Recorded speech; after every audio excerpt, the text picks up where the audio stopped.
Long before the rise of road-based crossovers such as the Nissan Qashqai, for example, if you wanted to go anywhere, do anything vehicle, you chose a four-wheel drive, jacked-up estate car. However, brands such as Volvo and Audi have abandoned this sector in recent years, but not Subaru. Their Outback has been widely regarded to be the roughest and toughest car of its type for the past few decades. But how does the Outback stack up as a tow car? That's what we're going to find out in this video.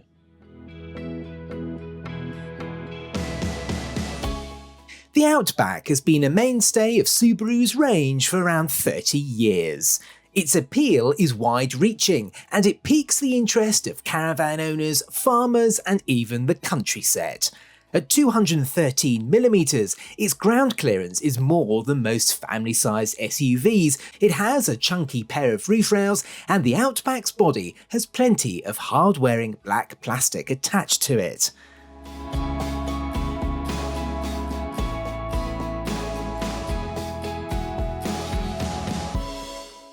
The interior is a bit of a mixed bag. Firstly, it is extremely well equipped. Even the entry-level car comes loaded with equipment. It's also very easy to get a very good and comfortable driving position. There's plenty of adjustment in the seat and in the steering wheel. And also the sense of quality in here will really surprise you. For what is a rough and tough estate car, it's pretty plush actually. Lots of lovely leathers and soft touch plastics used, lots of contrast stitching. It's quite a nice place to be actually. Now the interior is dominated with this portrait touchscreen. This is where things take a bit of a nosedive, I'm afraid. It's very easy to use, I give it that.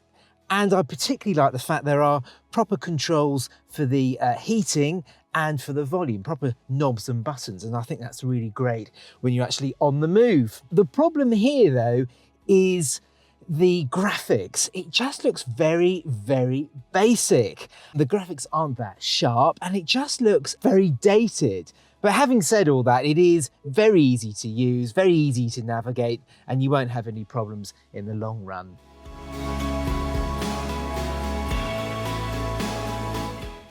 Whilst the front seats might be a bit of a mixed bag, it's a lot better back here. Firstly, you sit up very high, which gives you a good view out and over the front. But despite that, there's still really good headroom. You don't feel as though your head is brushing up against the roof. 6-footers will not struggle back here whatsoever. Not only is there lots of headroom, but there's lots of knee room. I mean, that seat is set up in my driving position. I'm just under 5'11", and look how much space I've got. You can really relax back here. You can also recline these back seats with this handle, so you can get even more comfortable. There's an armrest with a couple of cup holders. Down here we've got heated back seats, and there's some USB-A charging ports as well. You get double storage pockets here, and the door bins of a really good size as well.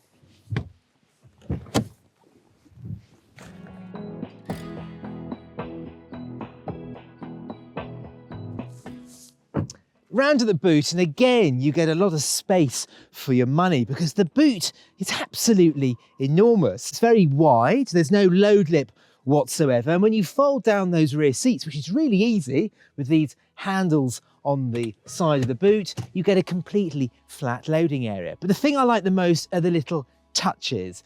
On either side there are little hooks so you can hang your pieces of shopping, and there's also plenty of tie-down hooks to keep those loose items nice and secure.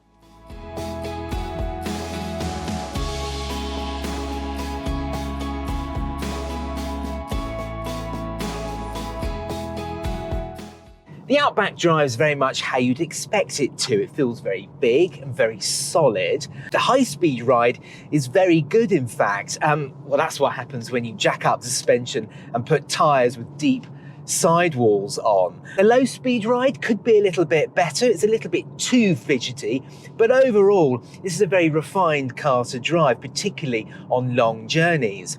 It's very quiet in here, and Subaru have done a good job at dialing out those little things like the vibrations through the steering wheel and vibrations through the pedals.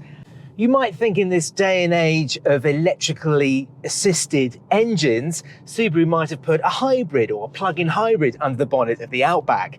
They haven't. It's a 2.5 litre 4-cylinder engine with 168 brake horsepower. Now, that might sound like a normal engine, but Subaru being Subaru, they've put one of their boxer engines under the bonnet of the Outback. Now, a boxer quite simply means the cylinders work in a horizontal position as opposed to the usual vertical manner. It allows the engine to be a lot shorter, not quite so tall, allowing Subaru to mount the engine lower in the car, reducing the car's centre of gravity. Now that might all sound good. It's just a shame that the engine itself doesn't sound that good.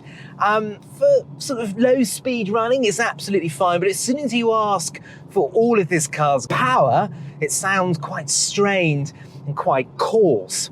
Now, it'd be all right if this gearbox were half good, but unfortunately it isn't. It's a CVT, and CVTs are traditionally quite coarse and unrefined.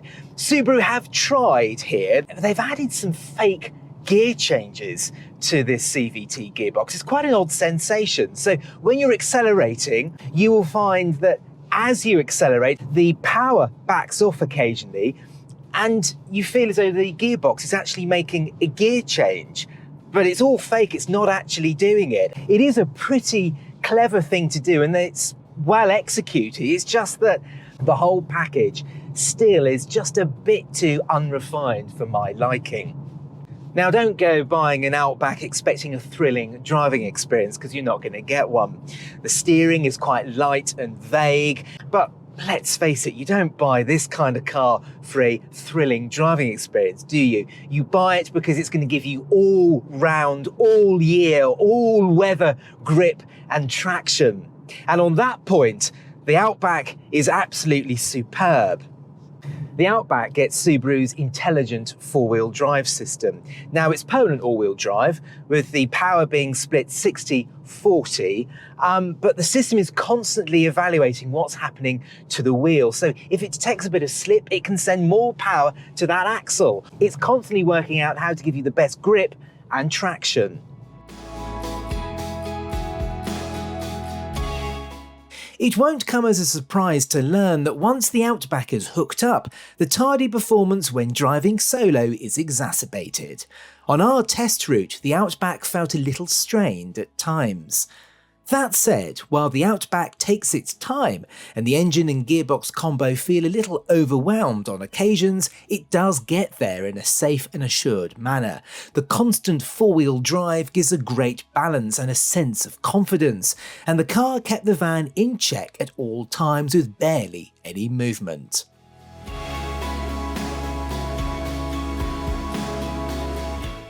There is much to like about the Outback. Its classy image, quality interior, and genuine off-road ability. If only there was more torque from the engine, the Outback would be highly recommendable for those who want the benefits of an SUV, but in an all-round package that only a 4x4 estate car can offer.